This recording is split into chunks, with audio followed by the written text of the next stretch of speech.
다 같이 마음과 뜻을 모아서 새벽 기도회 드리겠습니다. 이날에 그들의 하나님 여호와께서 그들을 자기 백성의 양떼같이 구원하시리니 그들이 왕관의 보석같이 여호와의 땅에 빛나리로다. 그의 형통함과 그의 아름다움이 어찌 그리 큰지 곡식은 청년을 새 포도주는 처녀를 강건하게 하리라. 아멘. 다 함께 찬송가 191장 부르겠습니다. 191장입니다.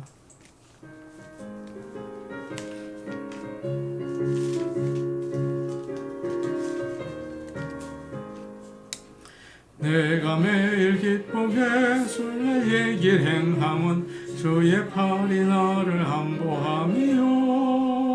내가 주의 금복을 받는 참된 비결은 주의 영이 함께함이라. 성령이 계시네 할렐루야 함께하시네. 좁은 길을 걸으며 밤낮 기뻐하는 것 주의 영이 함께함이라.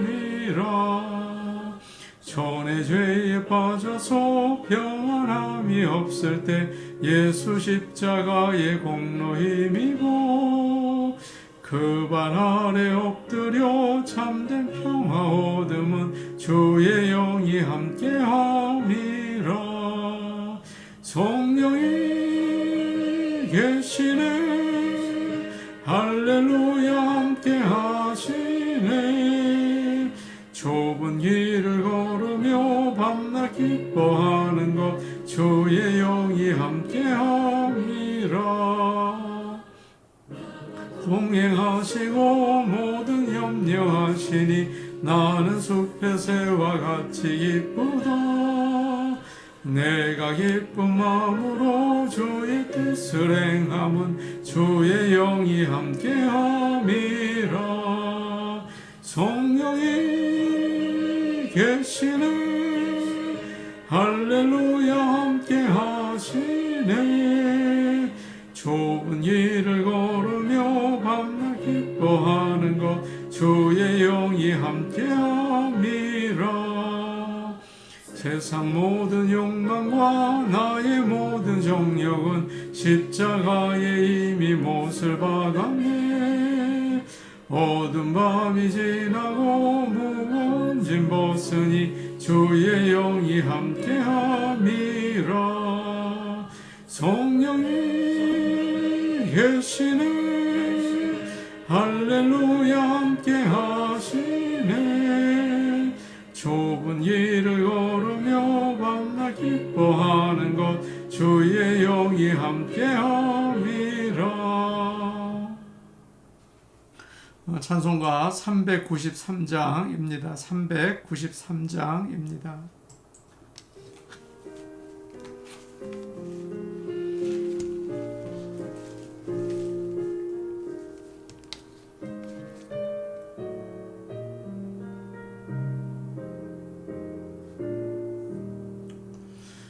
오 신실하신 주 내 아버지여 늘 함께 계시니 두려움 없네.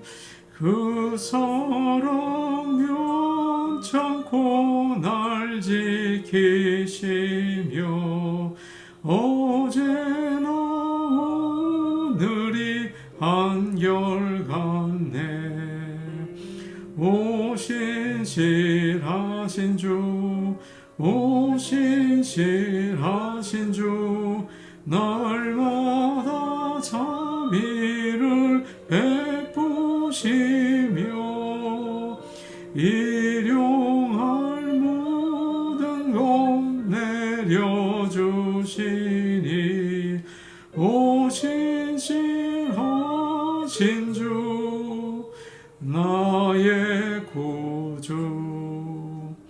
봄철과 또 여름 가을과 겨울 해와 달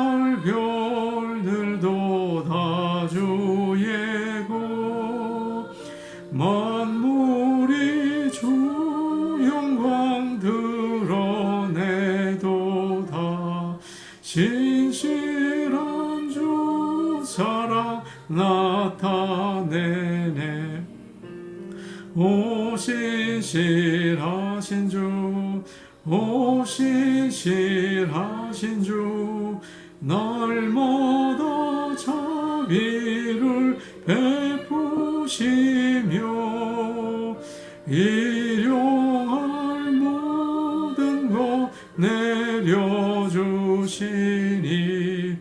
오 신실하신 주, 나의 구주. 내 죄를 사하여 안위하시고 주 친히 오셔서 인도하네.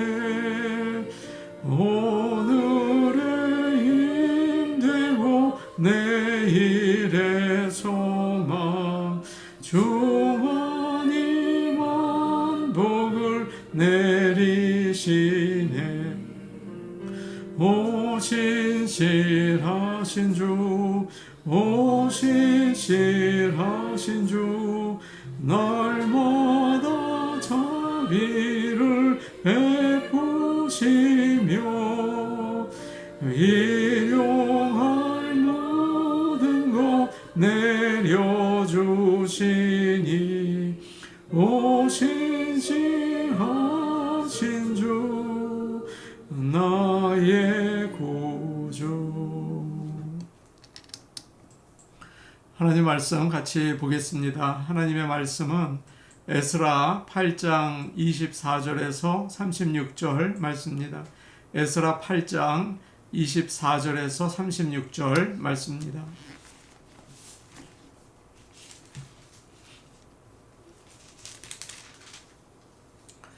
구약성경 722페이지에 있습니다.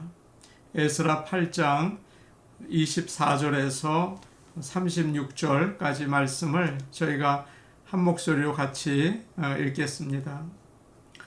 그때에 내가 제사장의 우두머리들 중 12명 곧 세레비아와 하사비아와 그의 형제 10명을 따로 세우고 그들에게 왕과 모사들과 방백들과 또 그곳에 있는 이스라엘 무리가 우리 하나님의 성전을 위하여 드린 은과 금과 그릇들을 달아서 주었으니 내가 달아서 그들의 손에 준 것은 은이 650달란트요 은 그릇이 100달란트요 금이 100달란트며 또 금잔이 20개라. 그 무게는 1000다리기요 또 아름답고 빛나 금같이 보배로운 놋그릇이 2개라. 내가 그들에게 이르되 너희는 여호와께 거룩한 자요 이 그릇들도 거룩하고 그 은과 금은 너희 조상들의 하나님 여호와께 즐거이 드린 예물이니 너희는 예루살렘 여호와의 성전 골방에 이르러 제사장들과 레위 사람의 우두머리들과 이스라엘의 족장들 앞에서 이 그릇을 달기까지 삼가 지키라. 이에 제사장들과 레위 사람들이 은과 금과 그릇을 예루살렘 우리 하나님의 성전으로 가져가려 하여 그 무게대로 받으니라. 첫째 달 12일에 우리가 아하와 강을 떠나 예루살렘으로 갈새 우리 하나님의 손이 우리를 도우사 대적과 길에 매복한 자의 손에서 건지신지라. 이에 예루살렘에 이르러 거기서 3일간 머물고 제4일에 우리 하나님의 성전에서 은과 금과 그릇을 달아서 제사장 우리야의 아들 무레못의 손에 넘기니 비느하스의 아들 엘르아살과 레위 사람 예수아의 아들 요사밧과 빈누이의 아들 노야다가 함께 있어 모든 것을 다 세고 달아보고 그 무게의 총량을 그때에 기록하였느니라. 사로잡혔던 자의 자손 곧 이방에서 돌아온 자들이 이스라엘의 하나님께 번제를 드렸는데 이스라엘 전체를 위한 수송아지가 12마리요 또 수양이 96마리요 어린 양이 77마리요 또 속죄제의 수염소가 12마리니 모두 여호와께 드린 번제물이라. 무리가 또 왕의 조소를 왕의 총독들과 유브라데 강 건너편 총독들에게 넘겨주매 그들이 백성과 하나님의 성전을 도왔느니라. 아멘. 하나님의 사랑과 은혜가 모든 성도들과 함께 하시기를 원합니다. 하나님께서 신실하신 것처럼 우리도 새벽에 하나님께 기도드리고 또 모든 예배에 참석하는 것들 신실하게 잘 감당해서 하나님의 귀한 백성으로 살 수 있기를 축복합니다. 유다 백성들은 하나님의 특별한 은혜로 아닥사스다 왕의 도움을 받아서 포로로 있던 바벨론에서 예루살렘으로 가게 되었죠.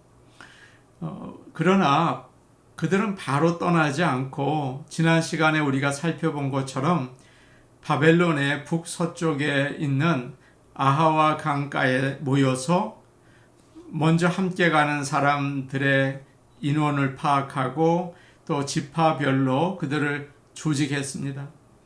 레위 사람들이 한 사람도 없는 것을 알고 지도자들을 보내서 레위인 약 40명 정도를 이제 데리고 오죠. 이제 예루살렘으로 떠나도 다 준비가 되어 있습니다. 그러나 에스라는 바로 가지 않고 거기서 여러 날 동안 금식과 기도를 했습니다. 정월 초하루에 바벨론에서 떠났는데 오늘 말씀 31절을 보면 정월 12일에 아하와 강을 떠나서 예루살렘으로 출발했다고 되어 있어요. 그러니까 12일 동안 그곳에 머물면서 영적인 준비를 한 거죠.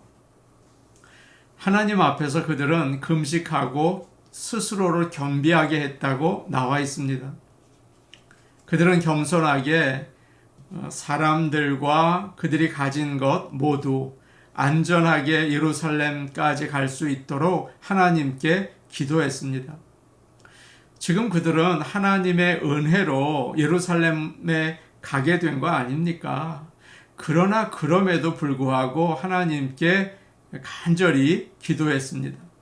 하나님이 우리에게 축복을 주신다고 해도 그럼에도 불구하고 우리가 해야 할 일이 있습니다. 그것은 기도하는 것이죠.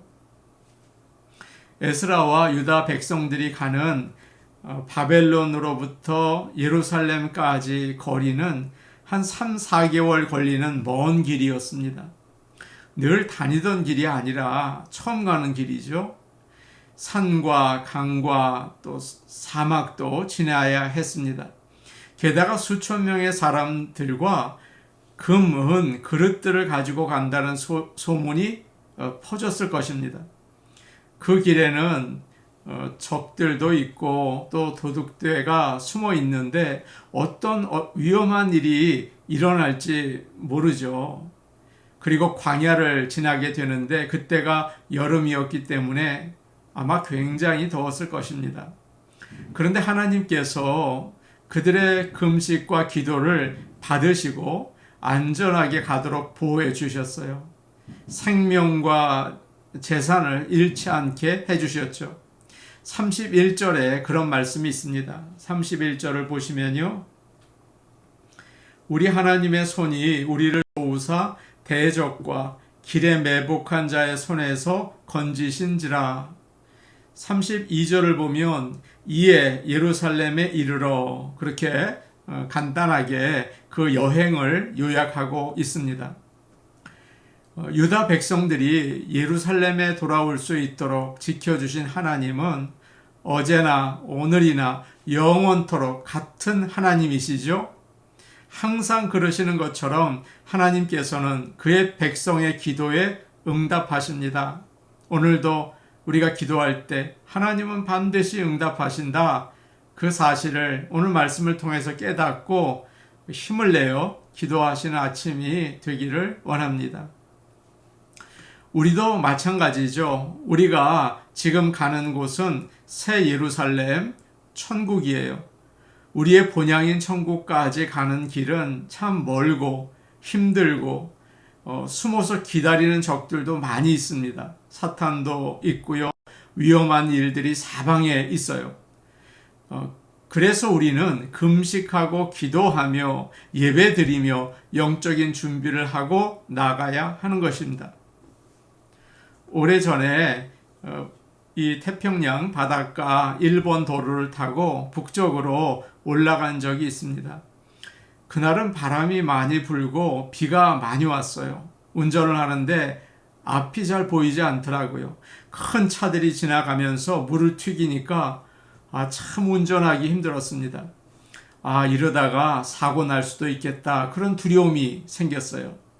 사랑하는 여러분, 여행은 이렇게 어디를 가든지 위험하죠. 여행을 갈 때, 특별히 인생의 여행을 우리가 가고 있는데 마찬가지로 항상 기도해야 합니다. 기도하고 나아가시기를 간절히 바랍니다. 기도를 마친 다음에 에스라는 제사장들 가운데 지도자 12명을 뽑았죠. 그리고 아닥사스다 왕과 많은 신하들과 이스라엘 백성들이 하나님의 성전에 바친 은, 금, 그릇들의 무게를 달아서 그들에게 주었습니다. 에스라가 준 것은 오늘날 우리가 쓰는 단위로 바꾸면 정확하다고 할 수는 없겠지만 은이 49,000파운드, 금이 7,500파운드 정도라고 해요. 참 대단한 양이지 않습니까? 그렇기 때문에 그걸 가지고 예루살렘까지 여행을 하니까 불안한 거예요. 당연하겠죠. 에스라는 그들에게 이 은, 금, 그릇들을 주면서 이렇게 말을 합니다. 28절과 29절 말씀입니다. 우리 같이 볼까요? 28절, 29절 말씀입니다. 시작. 내가 그들에게 이르되 너희는 여호와께 거룩한 자요 이 그릇들도 거룩하고 그 은과 금은 너희 조상들의 하나님 여호와께 즐거이 드린 예물이니 너희는 예루살렘 여호와의 성전 골방에 이르러 제사장들과 레위 사람의 우두머리들과 이스라엘의 족장들 앞에서 이 그릇을 달기까지 삼가 지키라. 너희는 여호와께 속한 거룩한 사람들이다. 그리고 이것은 하나님 여호와께 드린 예물이다. 예루살렘에 가서 제사장들과 레위인들과 족장들에게 전달할 때까지 조심해서 지켜라. 그렇게 이야기한 것입니다. 그들은 예루살렘에 도착해서 3일 동안 피곤했을 테니 좀 쉬고 4일째 되는 날 성전에 가서 가지고 온 예물을 다시 무게를 잽니다. 그리고 제사장 무레못에게 넘겨주었다고 오늘 말씀하고 있죠. 에스라는 하나님의 것을 다룰 때 아주 조심해요. 무슨 말입니까? 하나님의 임재에 민감하고 그분을 두려워했다는 말이죠. 또한 에스라는 왕의 신하이기도 했습니다. 그래서 출발할 때 받은 것과 도착할 때 전달하는 것을 정확하게 무게를 재서 기록을 합니다. 왕에게 자신이 믿을 만하다는 것을 증명할 필요가 있었기 때문이죠.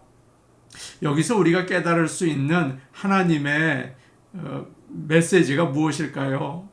믿는 우리는 일을 할 때 대충 해서는 안 됩니다. 정확하게 해야 한다는 사실을 오늘 말씀을 통해서 우리가 깨닫게 됩니다. 교회에서 헌금 수입과 지출을 정확하게 하는 것도 당연히 중요하겠지만 우리가 하는 모든 일에도 그래야 합니다. 우리는 하나님의 백성 아닙니까? 정확하게 계산을 하면 유익한 일이 참 많아요. 저희 아내가 컴퓨터로 가계부를 쓰는 것을 옆에서 이렇게 보곤 합니다. 수입이 얼마고 지출이 얼마인지 정확하게 기록을 하면 돈을 아낄 수 있겠죠. 또 규모 있게 쓸 수도 있어요. 그런데 그냥 카드를 사용하고 대충 살면 아무것도 남는 게 없고 빚만 생기기가 쉽습니다. 돈을 벌 때 성실하게 버는 게 중요하죠. 그러나 쓸 때 아껴 쓰는 것이 더욱 중요해요. 그러려면 지혜가 필요하지 않겠습니까? 정확하게 하려고 할 때, 정확하게 계산하려고 할 때 하나님께서 지혜를 주세요. 그리고 복도 주십니다. 예수님은 아주 정확하신 분이십니다. 마태복음 17장을 보시면 예수님과 제자들이 가버나움에 갔을 때 성전세를 걷는 사람들이 베드로에게 와서 묻습니다. 너의 선생님은 성전세 내지 않느냐? 베드로가 예수님에게 와서 이제 말하죠. 예수님, 성전세를 걷는 사람이 세금 내라고 합니다. 주님이 대답을 하세요. 나는 성전세를 내지 않아도 된다. 하나님의 아들 아니냐? 성전의 주인 아니냐? 그러나 그 사람 기분 나쁘게 하지 않기 위해서 너는 바다에 가서 낚시를 해라. 처음 잡히는 고기의 입을 열면 한 세겔을 얻을 것이다. 그곳으로 나와 너를 위해서 성전세를 내라 라고 하셨어요. 주님은 주님 반세겔, 베드로 반세겔, 성전세가 반세겔이었거든요. 그래서 물고기 입 안에 한 세겔이 있다고 정확하게 말씀하셨어요. 하나님은 우리의 머리카락까지 세시는 분이십니다. 정직하게 그리고 정확하게 계산할 때 우리는 지혜를 얻을 수 있어요. 하나님께서 복도 주십니다. 유다 백성들은 자유 없는 포로 생활을 하다가 하나님의 은혜로 4개월에 걸쳐서 예루살렘에 무사히 도착을 했습니다. 에스라가 전에 아닥사스다 왕에게 그런 말을 했다고 우리가 이야기를 나눴죠. 22절 말씀이었는데요. 하나님은 하나님의 손은 자기를 찾는 모든 자에게 선을 베푸신다라는 말이었습니다. 예루살렘에 돌아와서 에스라는 하나님의 은혜의 손이 정말 우리와 함께 하신 것을 강하게 깨닫게 되었죠. 그리고 하나님께 기도의 응답을 받았다는 사실도 알게 되었습니다.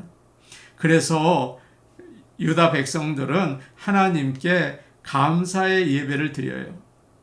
그러니까 그들은 바벨론에서 예배를 드리면서 여행을 시작했고 예루살렘에 와서 감사의 예배를 통해서 여행을 마무리한 것입니다. 그들은 하나님께 번제를 드렸습니다. 오늘 말씀을 보니까 수송아지 12마리, 수양 96마리, 어린 양 77마리를 잡아서 예배를 드리죠. 합쳐서 약 200마리 정도가 됩니다. 포로로 살다가 돌아온 사람들이 뭐 가진 게 뭐가 있겠습니까? 그러니까 참 큰 양이죠. 그들은 그 제물을 제단에서 완전히 불살라서 연기를 올려드리면서 주님, 우리 자신을 이처럼 드립니다. 감사 예배를 드렸어요. 사랑하는 성도 여러분, 하나님의 특별한 보호하심을 경험하신 적이 있으십니까? 하나님이 필요한 것을 공급해 주시는 행복한 경험을 하신 적이 있으세요? 그럴 때 어떻게 하셨습니까? 하나님께 감사합니다. 인사드리는 게 당연하지 않을까요? 하나님께 감사의 예배를 드리셨습니까? 은혜를 받은 사람은 무엇보다 먼저 예배를 드려야 합니다. 노아의 가정도 그랬죠. 풍랑 가운데에서 구원을 받은 후에 가장 먼저 예배드리지 않았습니까? 아브라함도 가는 곳마다 예배를 드렸어요. 사랑하는 여러분, 우리는 새 예루살렘 천국으로 가는 인생의 여행길에 있습니다. 항상 하나님의 보호하심과 인도하심에 감사드리는 예배자로 사시기를 축복합니다. 아멘. 우리 같이 기도하는 시간 갖도록 하겠습니다. 인생 여행을 우리가 가고 있는데 기도하며 준비하며 가게 하여 주옵소서. 정직하게 정확하게 계산하여서 하나님과 사람 앞에서 부끄럽지 않게 복받게 하여 주옵소서. 하나님의 인도하심에 늘 감사하는 예배자로 살게 하여 주옵소서. 주일 예배를 위해 기도하겠습니다. 하나님이 기뻐하시고 성도들에게는 은혜와 복이 넘치는 예배되게 하여 주옵소서. 11명의 피택자들을 위해서 기도하겠습니다. 하나님을 사랑하게 하시고 성령으로 충만하게 하셔서 주님의 일을 감당케 하여 주옵소서. 우리 교회에 새로운 영혼들을 보내어 주시고 젊은 세대가 일어나게 하옵소서. 우리 같이 기도하시겠습니다. 은혜로우신 아버지 하나님, 우리가 인생의 여행을 가고 있습니다. 새 예루살렘 천국을 향해서 나아갑니다. 하나님 아버지, 이 위험한 길에서 항상 기도하고 금식하고 예배드리며 나갈 수 있게 하여 주시고 하나님께 의지하며 간구하며 나가게 하여 주시옵소서. 아버지 하나님, 무슨 일을 하든지 정직하게 하시고 정확하게 하셔서 하나님이 주시는 지혜를 얻고 또 복을 누리며 살 수 있게 도와 주시옵소서. 은혜로우신 아버지 하나님, 하나님의 인도하심에 항상 감사하는 예배를 드리게 하여 주옵소서. 아브라함처럼 노아처럼 어디서든지 주님의 인도하심과 구원하심에 감사하게 하시고 주님께 제물을 드리게 하여 주옵소서. 은혜로우신 아버지 하나님, 기도합니다. 주일 예배를 위해 기도합니다. 우리 성도들 기쁜 마음으로 나오게 하시고 온 마음을 다해 신실하신 주님처럼 신실하게 예배드리게 하여 주시옵소서. 아버지 하나님, 하나님께 기쁨을 올려드리고 성도들에게는 은혜와 복이 넘치게 하여 주옵소서. 11분의 피택자를 위해 기도합니다. 하나님 아버지, 어떤 교육도 하나님의 역사를 이룰 수 없습니다. 아버지 하나님, 하나님께서 친히 저들과 함께 해주시고 성령으로 충만케 하시고 하나님을 진심으로 사랑할 수 있게 역사하여 주시옵소서. 아버지 하나님, 우리 교회에 새로운 영혼들을 늘 보내어 주시며 젊은 세대가 일어나서 힘있게 주의 일을 감당하게 하옵소서. 예수님의 이름으로 기도하옵나이다. 아멘. 하나님 아버지, 우리가 인생길 천국을 향해서 나아갑니다. 위험한 그런 일들이 많이 있습니다. 주여, 기도하고 금식하고 예배하는 가운데 주님의 도우심을 구하고 나갈 수 있게 도와주시옵소서. 아버지 하나님, 우리가 정직하게 정확하게 모든 일을 감당하게 하셔서 하나님이 주시는 지혜와 복이 넘치게 하여 주옵소서. 하나님이 나를 보호하시고 나에게 필요한 것을 공급해 주시는 것을 늘 기억하고 하나님의 손이 나와 함께 하시는 것에 감사하며 예배드리는 예배자들이 다 될 수 있게 함께하여 주옵소서. 예수님의 이름으로 기도하옵나이다. 아멘. 오늘도 복된 하루 되시기 바랍니다. 개인 기도하시겠습니다.